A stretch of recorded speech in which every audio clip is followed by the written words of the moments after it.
બિયારણના ભાવના કારણે ખેડૂતોની મુશ્કેલી તો વધી જ છે, જેને લઈને કૃષિ મંત્રીને પત્ર લખી અને કિસાન સંઘે રજૂઆત પણ કરી છે, જેમાં ખાસ કરી ડાંગર, તુવેર અને ઘઉંના બિયારણના ભાવોમાં થતા ઘટાડાને લઈ અને પત્ર લખવામાં આવ્યો છે।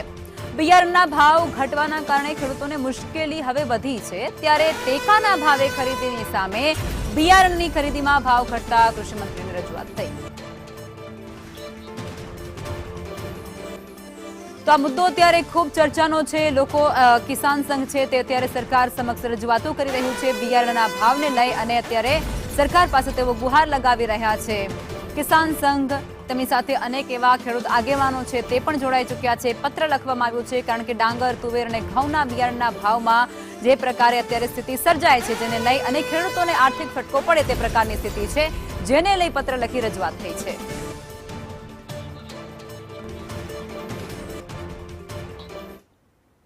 અને આજ મુદ્દે સંવાદદાતા હિરેન રાવલ અમારી સાથે જોડાઈ ચૂક્યા છે। હિરેન, આ પત્ર કિસાન સંઘ દ્વારા લખવામાં આવ્યો છે કૃષિ મંત્રીને કે ભાઈ આ પ્રકારની જે ગતિવિધિઓ અત્યારે ચાલી રહી છે બિયારણના ભાવના વધઘટને લઈને, તેમાં એમને હાશકારો મળે, આખી બાબત શું છે?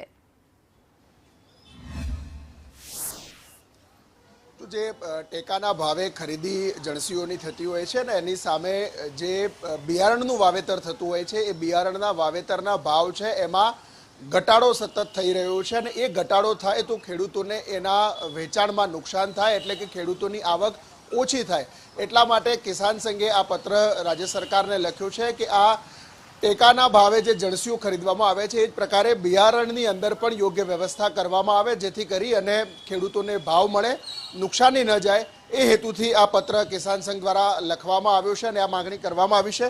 કિસાન સંઘે બિયારણના બાબતે બિયારણને ગોડાઉનમાં લઈ જવા, ત્યાંથી સંગ્રહ કરવા સુધીનો ખર્ચ અને આ તમામ બાબતો એક સાથે ગણી અને ખેડૂતોને યોગ્ય ભાવ આ બિયારણના સંદર્ભમાં મળે એ પ્રકારની માગણી રાજ્ય સરકાર પાસે કરી છે। આભાર હિરેન।